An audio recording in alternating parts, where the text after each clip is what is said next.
The trouble started with a decal, an eagle, wings stretched wide in flight, perched with pride on the side of Gerald Callahan's mailbox. It wasn't flashy. It wasn't political. It was just a small emblem, one that meant something to him.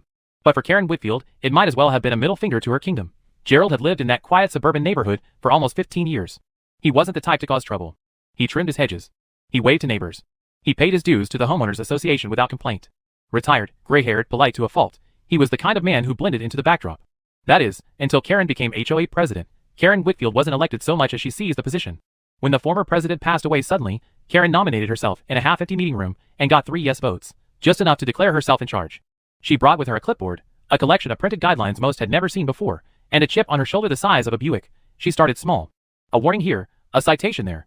Plastic flamingos were banned from lawns. Porch furniture had to be architecturally cohesive. Flags, even the American kind, had to be on wall mounts, not freestanding poles. She didn't just enforce the rules.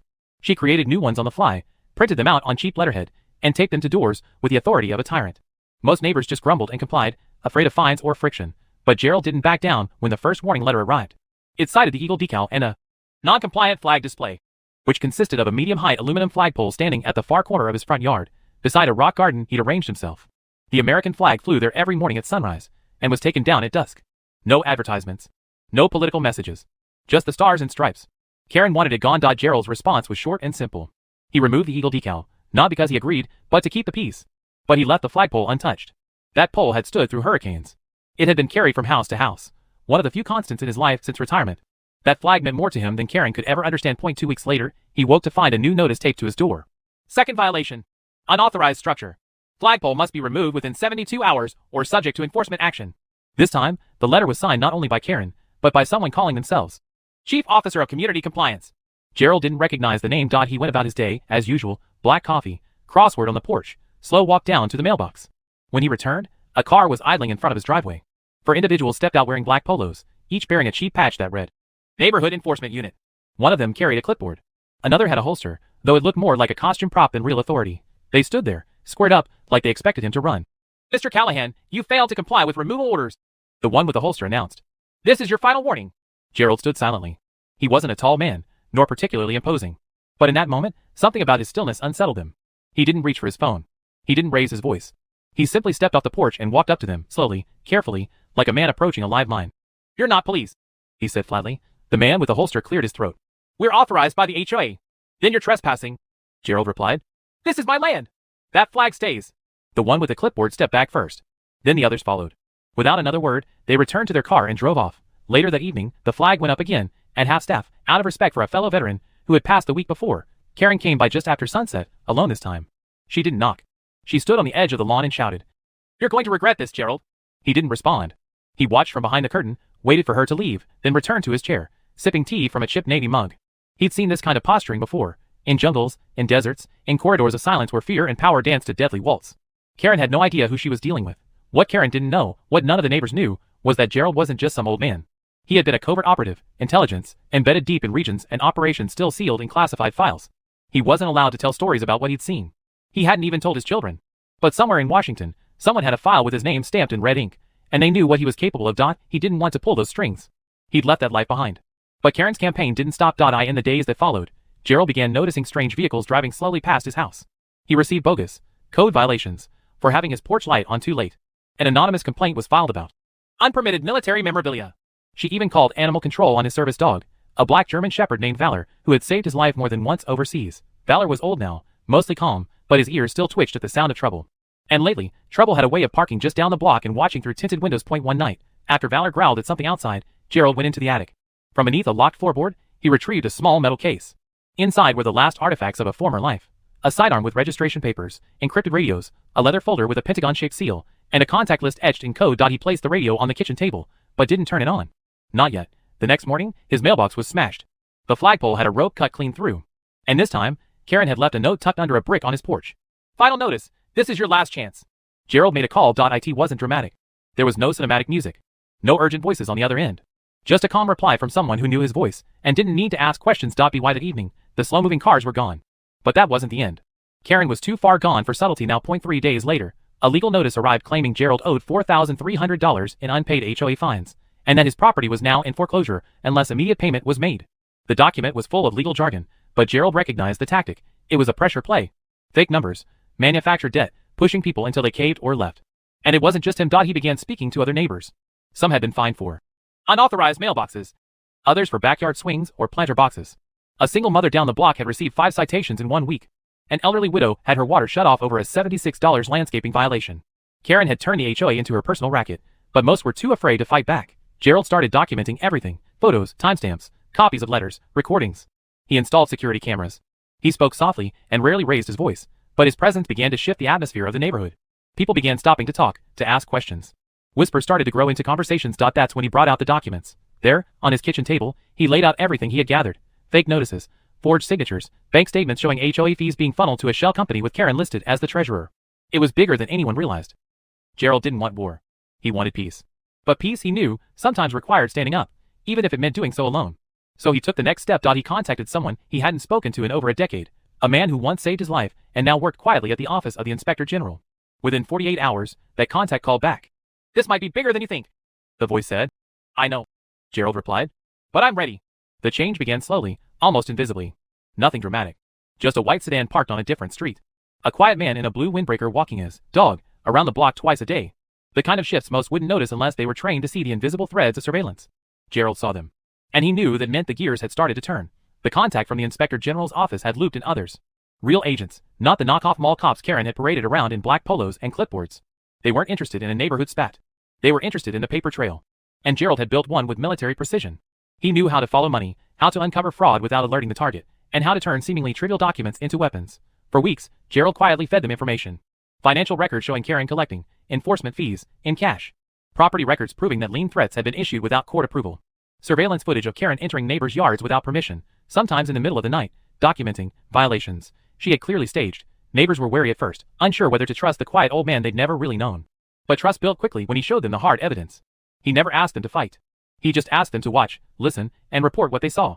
And when they did, they found they weren't alone. One woman confessed Karen had demanded $1,200 to dismiss a violation about her dog's breed. A man down the road had received a threatening letter stating that his roof tiles were the wrong shade of tan and would incur daily fines. Another neighbor, a veteran like Gerald, had his disability parking signage mysteriously removed and then fined for not having it visible. It was a pattern, a racket disguised as neighborhood management. Karen had constructed a system that preyed on people's fear of legal trouble and their instinct to comply. She used fake names, fake departments, and in one case, a fake law firm that had a website but no actual lawyers. It was a small kingdom of illusions, and Gerald was about to burn it down. One afternoon, as the sun cast long shadows over the cul-de-sac, 3 unmarked government vehicles pulled up in front of Gerald's house. Men and women in plain clothes stepped out, clipped badges at their hips. They didn't knock. They nodded at Gerald and walked inside. They stayed for hours. In that time, they collected every document Gerald had. He gave them access to his surveillance footage, every file from his home network, and even the communications he'd begun to intercept from Karen's so-called enforcement team. It turned out some of her goons had criminal records: fraud, impersonation, even one with a prior for threatening a tenant with a firearm while pretending to be a marshal. They weren't just a nuisance. They were dangerous. Karen still hadn't caught on. She believed she was invincible. The fake fines continued. The bullying intensified. One night, Gerald awoke to find his front door smeared with red paint. The next morning, a dead squirrel was placed at the base of his flagpole, a crude message taped to its back. "This is your last warning." That same day, the agents returned, but not to Gerald's house. They went to the HOA office, a converted sunroom in Karen's house, lined with locked cabinets and filing bins. With a search warrant in hand, they confiscated everything. Karen stood in the driveway screaming about constitutional violations and deep state vendettas, her voice cracking as she was told to step aside. Inside those cabinets were dozens of ledgers, USB drives, and handwritten notebooks. One notebook in particular outlined a penalty schedule that was never officially filed anywhere. It listed custom fines for everything from wind chimes to non-regulation mulch.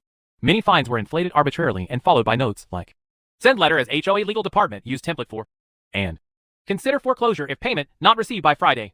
What she hadn't counted on, what she could never have anticipated, was that Gerald's home was wired. Legally. Quietly. His conversations with her had been recorded. His interactions with the fake officers had been captured. Even the moment she told a neighbor to pay now or get sued into homelessness was preserved on tape, her voice unmistakable. The real unraveling began not with an arrest, but with a letter. A formal communication sent to every resident in the HOA jurisdiction, printed on real government letterhead, with a signature from the U.S. Attorney's Office. It explained, in clinical but devastating language, that the HOA was under federal investigation for fraud, extortion, and conspiracy to impersonate law enforcement. Karen tried to go on the offensive. She called emergency meetings, told residents it was a hoax, a political witch hunt. She posted flyers claiming Gerald was a domestic terrorist and accused him of hacking into her email. But the neighborhood wasn't listening anymore. Her power had crumbled. Her illusion of authority, built on fear and fine print, had shattered. And then came the final day. Gerald was working in the backyard when the cruisers arrived. Not the fake patrol cars. Real police. County sheriff deputies in full uniform, escorted by federal agents. They walked straight up to Karen's front door and knocked with a calm finality that only comes when everything is already in motion. She tried to talk her way out, still clinging to her script. "This is harassment," she shouted. "You people don't have jurisdiction." They did. And they had a warrant. Karen was arrested on charges ranging from impersonating a government official to mail fraud and racketeering. Several of her enforcers were picked up the same day, some in nearby towns. The shell companies she'd used to launder fines had their accounts frozen. Investigators found nearly $300,000 in unexplained transfers, most of it withdrawn in cash or routed through prepaid cards. The HOA was formally dissolved. Every citation, every fine, every lien was declared null and void. Those who had paid were contacted by restitution officers.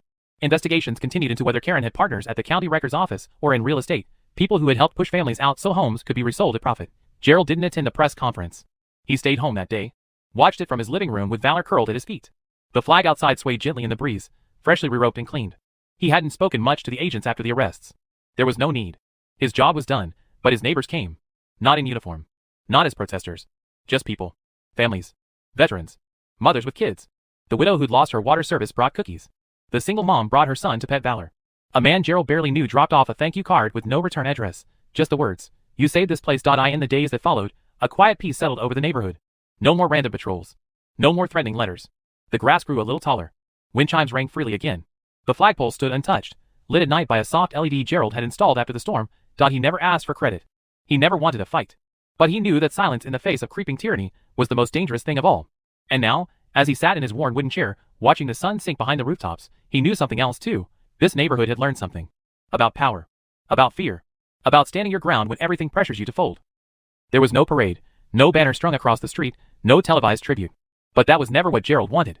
After the arrests, after the investigators left and the press lost interest, life on the block returned to something that resembled normal. But for those who had lived under Karen Whitfield's thumb, normal now carried a deeper meaning. Freedom reclaimed, peace restored, and quiet mornings no longer interrupted by fear. Neighbors slowly began to reclaim their space. Lawn furniture returned. Wind chimes tinkled again on porches. The widow down the street finally put out her hanging plants, which had sat unused in her garage since her first citation 2 years ago. Kids rode bikes again, without their parents glancing over their shoulders. It was as if the air itself had changed, lighter somehow, easier to breathe. But even in this quiet, the neighborhood pulsed with an unspoken understanding. Everyone now knew just how close they had come to losing control of their homes, their lives. And they knew who had stopped it, not with a protest, not with violence, but with something far more rare, quiet strength, patience, and unshakable resolve. Gerald, for his part, remained the same. He still took his morning walks. Still trimmed the hedges with care. He waved at everyone now, and people waved back with something more than politeness. It was recognition, even reverence, not for the things he'd done in a distant war, but for what he'd done right here at home. He never told them everything. He didn't need to. The neighbors didn't ask why federal agents had taken his call seriously, or why Karen had melted under the scrutiny of a man they'd once dismissed as just another quiet retiree. But the rumors began to swirl anyway. Some said he used to be CIA. Others swore they'd seen him speak fluent Arabic to a UPS driver. One kid insisted he'd spotted a Navy SEAL emblem etched into the handle of Gerald's garden shovel. Gerald just smiled when he heard the stories. Let them wonder. One day, weeks after the HOA was disbanded, the community organized a barbecue, an informal gathering to celebrate what they called freedom from the clipboard. No one called it a party for Gerald. That would have embarrassed him. But everyone knew why they were there. Families brought folding chairs and casseroles. Someone brought a stereo and played old country music. Kids chased each other between driveways. And in the middle of it all, they raised a new flag together, just across from Gerald's yard, mounted on a community flagpole, this time properly anchored and reinforced. Gerald didn't speak much that day. He stood with his hands behind his back, watching the ceremony unfold. When the flag reached the top, the crowd applauded, not the kind of loud clapping you hear at sports games, but the steady, warm applause of people who understand what it means to have a second chance. Some had tears in their eyes. Gerald did too, though he never wiped them away. That night, he sat on his porch long after the food had been packed up and the music faded. The stars were sharp and bright overhead. Valor lay beside him, ears twitching at every distant sound. There was peace now, not the fragile kind that comes from silence or submission, but the hard-earned kind. The kind you build when you stare down something ugly, and don't flinch. He remembered a line once spoken by an old commander. Some battles you fight with a rifle, others you fight with records, patience, and a stubborn refusal to kneel. At the time, he hadn't understood. But now, it made perfect sense. Over the next few months, the changes became more permanent. A new neighborhood association was formed, not an HOA, but a volunteer committee with rotating leadership, open meetings, and a single rule: everything would be decided together. Karen's name was never mentioned in these meetings. Her house was eventually sold under court order, her assets liquidated to pay restitution. Last anyone heard, she was under investigation for related fraud in another county, but her shadow had been erased. Gerald received a letter from the Inspector General's office, short, formal, thanking him for his cooperation and contribution to the successful case. Attached was a note from one of the agents, handwritten in blue ink. It simply read, "Your country owes you another one. Stay sharp." He tucked the note into his leather folder and returned it to its hiding place beneath the attic floorboards. Some things, he knew, were meant to stay buried. But others, truth, integrity, a flag fluttering in the wind, deserved to stand tall. As summer turned to fall, the community began hosting small events, book exchanges, movie nights on a projector, garden contests. None of it was organized by force or mandate. People just did it because they could. Because they wanted to. Because they remembered what it felt like to have those choices stolen from them. Gerald became a kind of reluctant figurehead. Not a leader in any official sense, but someone whose voice carried weight. People started asking his advice, not just about bylaws or property lines, but about how to handle disputes, how to keep things fair. He always gave the same answer. Talk to each other. Don't let fear make decisions for you. One of the neighborhood kids, 12 years old, curious and wide-eyed, once asked Gerald why he fought so hard just to keep a flagpole. Gerald had paused for a long time before answering. "It's never just about the flagpole," he said. "It's about what people think they can take from you while you're looking the other way." That quote eventually ended up on a small brass plaque installed at the base of the new community flagpole, funded by donations, and voted on unanimously. Gerald didn't know about it until he walked past one morning and saw it there. He didn't say anything. Just stood there for a long while, hands in his pockets, eyes locked on the sky. Valor passed away in early winter. Peacefully, in his sleep, after nearly 14 loyal years. The neighborhood held a small vigil at Gerald's request. A boy placed a single dog tag at the base of the flagpole. Gerald didn't speak, but his eyes said everything. Spring came with new blossoms and quiet growth. The homes that had once seemed sterile now bloomed with flowers, yard art, decorations, bits of personal expression that had been stifled for too long. The lawn that Karen had once insisted be uniform became a quilt of individuality, each patch of grass or stone a reminder of freedom reclaimed. The story of what happened in that neighborhood spread beyond its boundaries. It reached local veterans groups, then housing rights organizations. A few journalists tried to track Gerald down for interviews, but he declined. He wasn't interested in fame or vindication. He just wanted to sit in the sun, tend to his garden, and let his story live on in the lives of the people he'd helped free. But his legacy didn't need headlines. It was already etched in the quiet rituals of daily life, in the flagpole that rose each morning, in the way neighbors looked out for each other, in the child who now rode his bike without fear past the very lawn that once sparked a war of wills. Gerald Callahan had faced tyranny before, across oceans and behind enemy lines. But this battle had come to his doorstep, cloaked in bureaucracy and false authority.